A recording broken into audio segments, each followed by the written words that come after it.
오늘 시장 좀 전략을 세워보고 가도록 하겠습니다. 오늘도 시장은 조정입니다. 조정이 안 오는 것은 아니지만 올 때마다 당황스럽고 어떻게 좀 대응을 해야 하나라고 고민하시는 분들도 많을 것 같은데 오늘 관련된 이야기 나눠보도록 하겠습니다.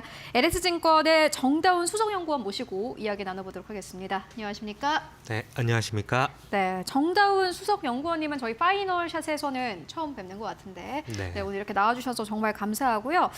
나오셨을 때 시장이 좋았으면 더 좋았을 것 같은데 지난주 금요일에 한국 시장이 이제 긴 연휴를 뒤로 하고 개장을 했는데 지난주 금요일부터 오늘까지 좀 지수가 급하게 빠집니다. 코스피 코스닥 2에서 3%. 딥시크 우려도 있었고요. 전반적인 시장의 조정은 어떤 시선으로 보고 계십니까?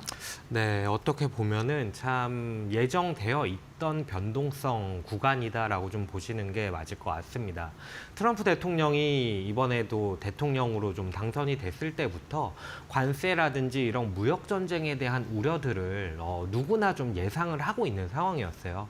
다만 이제 일기 때의 경험을 바탕으로 관세라든지 무역 규제가 트럼프가 원하는 미국이 부국해질 수 있는 방향의 정책 도구, 협상 도구로서 쓰일 것이다 이런 얘기들을 좀 많이 했었고 기대를 했었는데 아쉽게도 트럼프가 다시 한번 관세 부과를 시작을 하면서 시장에 좀 충격이 다가왔다라고 보시면 될 것 같고 그 이전에는 이미 또 딥시크발 AI 쇼크가 좀 불거지면서 이 부분 역시도 시장에는 조금 변동성 확대 요인으로 작용을 했다라고 보시는 게 맞을 것 같습니다. 네, 그렇다면 이제 딥시크 충격 여파를 조금 더 자세하게 만나보고 갈 텐데요. 시장에서도 이렇게 생각하시는 분들도 있을 것 같아요. 딥시크의 충격을 이 정도로 받아야 하나? 라고 생각하실 수도 있고요. 딥시크 충격 여파 좀 자세하게 만나보고 갈까요? 네, 설 연휴 동안 딥시크 이슈가 터지면서 저도 상당히 좀 당황하긴 했습니다. 기존의 시장의 주도주라고 할 수 있는 AI 관련주들이 대거 좀 급락하는 모양새를 보였는데 특히나 이제 SMR이라든지 엔비디아를 비롯한 고성능 반도체 칩 제조업체들 그리고 전력 기계 업체들 이런 업체들이 모두 다 주가가 좀 급락하는 모습을 보였습니다. 이제 한 일주일여 정도가 지난 시점에서 시장의 평가를 살펴보면은 일단 중국 업체이기 때문에 약간의 신빙성이 떨어진다라는 얘기들이 좀 있는 상황이고 다만 이렇게 좀 훈련 비용에 대한 부분들이 좀 낮아지는 효과가 있다 할지라도 그럼에도 불구하고 AI 반도체 수요, AI 인프라 투자에 대한 수요는 줄어들지 않을 것이다라는 평가가 좀 지배적인 것 같습니다. 다만 이런 부분들에 있어서 제가 생각하는 시장에 대한 여파는 총 3가지, 시사점은 3가지인 것 같습니다. 첫 번째로는 이미 주말 동안에 트럼프 대통령인 젠슨 황 엔비디아 CEO를 만나서 얘기를 했었는데 대중국으로의 반도체 수출 규제를 훨씬 더 강화하고 확대할 수 있다는 부분이 첫 번째 시사점인 것 같고요. 두 번째로는 AI의 훈련 비용이 효율화된다라는 얘기는 그만큼 투자에 대한 비용 이슈가 다시 한번 환기가 된다라고 좀 볼 수가 있을 것 같습니다. 마지막으로는 훈련 비용이 낮아지다 보니까 이를 통한 활용에 대한 문제로 시장의 관심이 조금은 이동을 하지 않겠나 이렇게 좀 생각을 하고 있습니다. 네, 딥시크 충격을 두고 여러 가지 의견이 나오고 있습니다. 앞으로 AI 시장이 더 커질 것이다. 딥시크가 이렇게 충격을 준 거는 사실상 AI 시장이 그만큼 커지고 있다라는 방증이다라고 보는 의견도 있고요. 또 반대로는 적은 비용을 들였다라는 부분만 봤을 때 앞으로 그 정도의 캐펙스 투자가 나오지 않을 걸 수도 있다라는 의견도 함께 나오고 있습니다. 시간이 지나봐야 알 수 있는 부분이 아닐까 싶고요. 다만 빅테크 기업들이 또 괜찮은 실적을 내면은 지금 지수가 어느 정도 회복하지 않을까 하는 기대감도 있습니다. 빅테크 기업들의 실적 발표가 지금 시장에서는 어떠한 역할을 할 거라고 보십니까? 네, 빅테크 기업들이 이제 실적을 속속들이 발표를 하고 있고 어느 정도 좀 발표를 완료를 했는데 다행히 AI와 관련해서는 캐펙스에 대한 부분을 낮추지는 않는 모습을 보였습니다. 다만 그들 역시도 약간의 통변화는 있으면서 비용에 대한 부분을 환기시켰다라는 제 생각을 조금은 환기시켜주는 그런 부분이었다라고 생각을 하는데 비용에 대한 부분을 감안을 한다라는 얘기는 앞으로의 AI 활용에 대해서 조금은 지켜보면서 혹은 어떻게 좀 딥식에 대한 결론이 도출이 되냐에 따라서 캐펙스에 대한 부분들 역시도 조금은 변화할 수 있다라고 시장이라고 좀 보시면 될 것 같고요. 다만 지금 당장의 시장 환경으로 바라봤을 때는 매크로 이슈가 실적에 대한 부분을 약간은 가리는 그런 모습이라고 좀 보여집니다. 메타 같은 경우가 상당히 좋은 실적을 발표를 했고 그러면서 주가 역시도 신고가를 갱신해 나가는 모습을 보였습니다. 다만 매크로 이슈 때문에 약간의 차익 실현 매물들이 좀 나오는 모습을 보였고 그러다 보니 일중 변동성들이 좀 높아지는 모습을 보였습니다. 그래서 당장은 실적에 대한 부분이 빛을 발하지 못하겠으나 이러한 매크로 이슈들, 관세에 대한 부분들이 좀 대표적일 것 같은데 이런 부분들이 약간은 잠잠해지고 난다면은 다시 한번 실적으로 시장에 관심이 쏠릴 수 있지 않겠나 이렇게 좀 보여집니다. 빅테크 기업들이 지금 좀 시장의 조정을 받는 가운데서 속속들이 실적을 발표하고 있는 그러한 상황인데요. 빅테크 기업들이 좋은 실적을 발표하더라도 지난주에 메타가 대표적이었죠. 그럼에도 불구하고 매크로적인 이벤트들 때문에 그런 것들에 가려서 현재 주가가 잘 가지 못하는 상황입니다만은 이런 매크로 이슈들이 좀 거치고 시장이 좀 안정을 찾아가게 되면은 좋은 실적을 나타낸 기업들의 경우에는 다시 한번 좀 기대를 해볼 수 있겠다라고 정리해보고 가도록 하겠습니다. 그렇다면은 지금 이 시점에서 좀 경제 지표들은 어떤 것들 보면 좋을지도 궁금합니다. 이전에는 CPI 이런 것들을 좀 중점적으로 봤는데 어떤 지표들이 중요하게 좀 작용을 하게 될까요?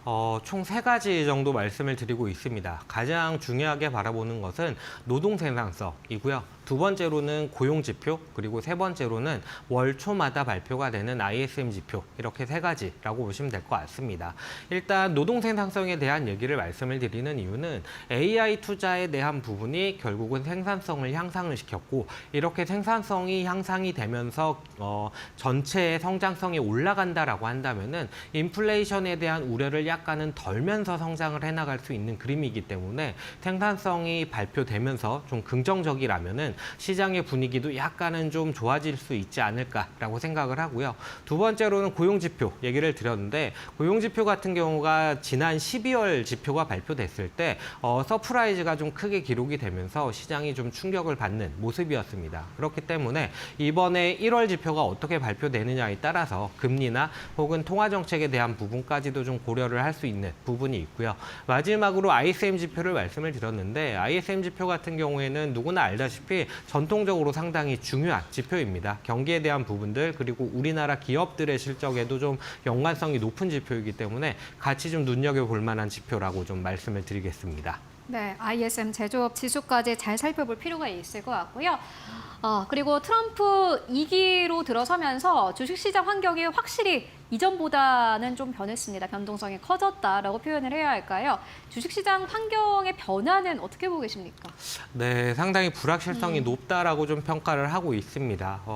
트럼프가 1기 때 무역 전쟁을 중국과 했죠. 그때 당시에도 2018년 3월에 슈퍼 301조에 대한 부분들을 조사 결과를 발표를 하고 중국에 관세를 부과하겠다라고 얘기를 해서 관세 전쟁이 시작됐다라고 보시면 되는데 그러고 관세 전쟁이 좀 완화되기까지 얼마나 시간이 걸렸냐 하면 1년 7개월여의 시간이 걸렸습니다. 그동안의 금융시장의 변동성은 상당히 높았고 미국 시장 역시도 급락했다가 반등하면서 회복하고 이런 모습들을 반복하는 모습을 보였습니다. 그렇기 때문에 지금 시점은 아무래도 좀 변동성이 확대되는 구간으로 받아들여야 되지 않나라고 생각을 하고요.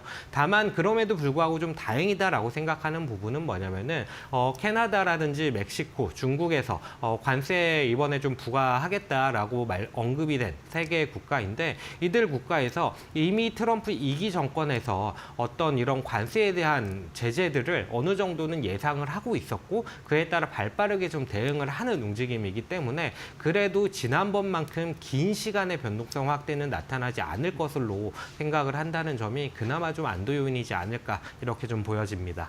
네, 변동성이 없을 수는 없겠지만은 이전의 1기 때와 비교를 해보자면은 장기화되는 그런 일은 없지 않을까 하는 의견 정리해보고 왔고요. 그렇다면 한국 시장은 또 어떨지 좀 이야기 들어보도록 하겠습니다. 한국 시장이 사실 지수만 봤을 때는 지난해 미국 대비해서는 굉장히 부진했고요. 다른 뭐 국가들 대비해서도 꽤나 부진했는데 그런데 뭐 밸류 측면에서 보자면 사실 이제는 밸류만 봤을 때 미국보다는 한국이 조금 더 매력적이지 않을까 하는 생각도 들고요. 2025년 전반적인 흐름 어떻게 보고 계십니까? 네, 2025년 전반적인 흐름은 달러 인덱스라든지 아니면 미국 주식을 생각을 했을 때 미국 시장의 밸류에이션 레벨이 너무나 높은 레벨까지 올라왔습니다. 이 말은 결국 앞으로 미국 시장에서의 기대 수익률이 그만큼 낮아진다라는 얘기를 드릴 수 있는 거고요. 다만 이렇게 기대 수익률이 낮아진다라는 얘기는 좀 긴 기간 동안의 얘기입니다. 그러다 보니까 매크로 환경이라든지 아니면 비미국 국가들의 경기가 좀 회복한다든지 이런 부분들이 좀 받쳐줘야 되는데 제 생각에는 매크로 환경이나 가격 레벨을 살펴봤을 때 그래도 좀 환율 측면에서 원화가 좀 강세를, 약세를 좀 회복해 나간다는 관점으로 좀 접근을 하고 있고요. 그렇다 보면은 미국의 기대 수익률이 낮아짐으로써 다른 투자 자산을 모색해 나가는 가운데서 한국 주식 역시도 좀 그 물망에 오를 수 있지 않을까라고 생각을 합니다. 다만 앞에서 말씀을 드렸다시피 관세에 대한 부분들, 이런 부분들 때문에 우리나라 같은 경우 상당히 좀 안 좋은 모습을 보이고 있고 달러 인덱스도 109포인트를 상회하는 모습을 보이는 등의 변동성 확대 구간을 보이고 있는데 이런 부분들이 좀 잠잠해질 필요는 있다라고 보시면 될 것 같고요. 그래서 단기적으로는 약간의 수출과는 관계가 없는 서비스 관련 업종들, 예를 들면 뭐 엔터라든지 소프트웨어, 게임 같은 업종들을 좀 눈여겨보시다가 그 이후에 하반기 시장을 기대를 했을 때 대형 수출주들을 좀 관심을 가지고 지켜보시는 게 어떨까 이렇게 좀 정리를 드리고 있습니다. 네, 국내 시장 상황까지 함께 짚고 왔습니다. 지금까지 LS증권의 정다운 수석연구원과 함께 이야기 나눠봤습니다. 말씀 고맙습니다. 감사합니다.